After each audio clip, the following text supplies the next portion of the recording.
So I have 7 things that I'm going to tell you that will probably surprise you about Mexico. Number one, you are generally expected to keep your medical records.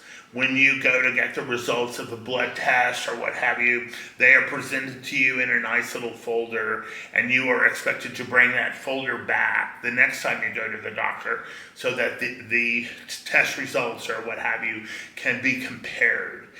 They do not have a copy of it, so you are the sole custodian, and you must show up at the right time with it.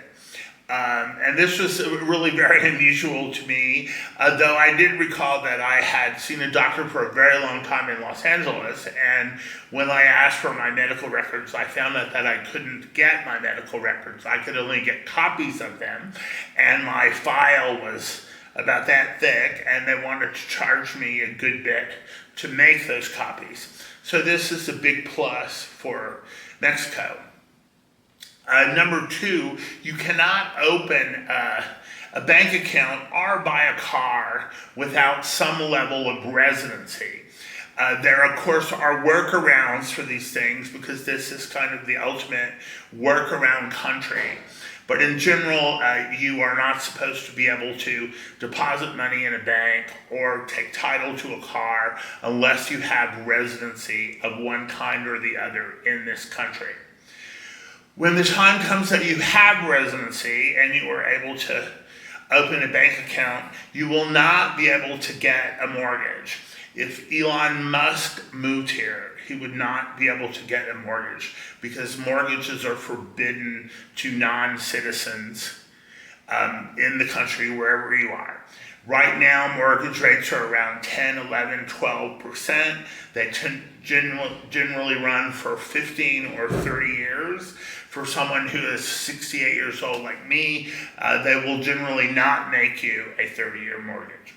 But it's all a little bit of a moot point because it takes about 3 to 4 months to process a mortgage.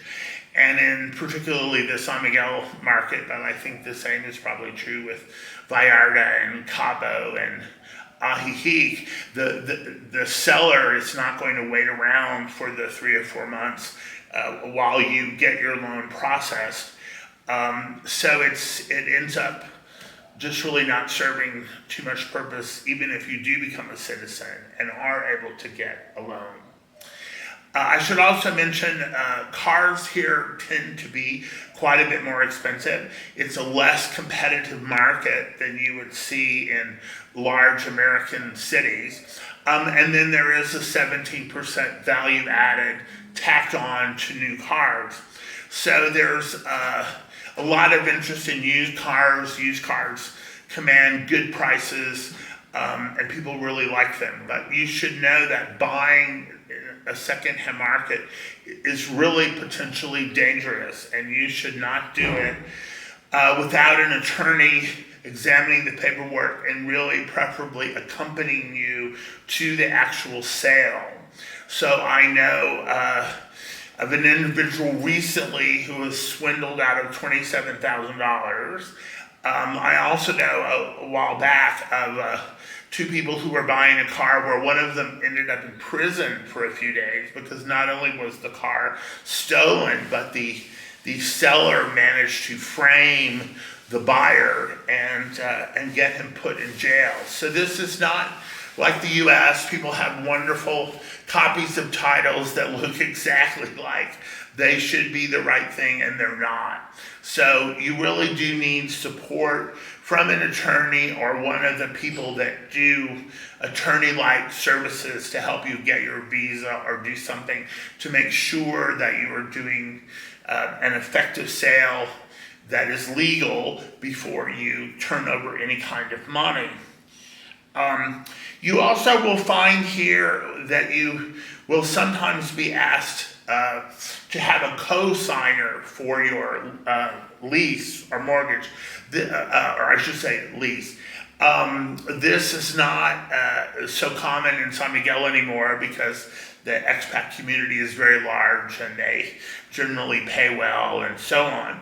In Mexico, you're normally expected to put up the first month's rent, the last month's rent, and 2 more months' rent as a security deposit.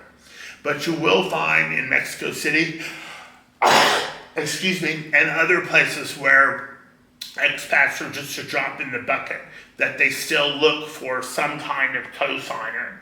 And that cosigner will be responsible for the lease if you return to the U.S. or die or what have you. And also, finally, I should mention that doctors will actually treat you like people, and your interactions with them will be easy and largely frictionless. You will be able to see specialists in a couple of days. And generally, the cost for this will be shockingly low. I recently had a friend who is a marvelous friend, but not particularly gainly, who fell off of a ladder and required a knee surgery. And he fell off the ladder on Friday evening, and the knee surgery was Sunday morning. And all of that has gone very well. And I should also mention that there are now Medicare supplement policies that provide emergency services in Mexico. So you may wish to look into that. It will give you all the service, all the insurance that supplemental policies give you in the U.S. But if you are here and you have an emergency event, like you fall off a ladder or you have a heart attack or something, that will be treatable here until you are at least at a sustainable position. You also can get Medevac insurance. It's $630 a year for one person and $940 a year for a couple, so that if you had, for example, a stroke or a heart attack, you could be in the hospital here for a few days until you're stabilized, and then they would fly you to Texas or wherever. I personally don't think that's necessary because I'm totally happy with the medical care experiences I have had here, but you may have a different view or a different preference. So those are 7 things that are really different, or at least somewhat different than what you are used to in the U.S. And I will have some more coming in later weeks. Thank you so much for watching my video to the end. I really appreciate it. If you have any kind of questions or comments, please convey them to me. I'm especially interested in questions you may have that I can answer in future videos. And of course, my name is Ben Petrie. I am a real estate agent in San Miguel de Allende, and I would be delighted to work with you on any of your buy or sell issues going forward.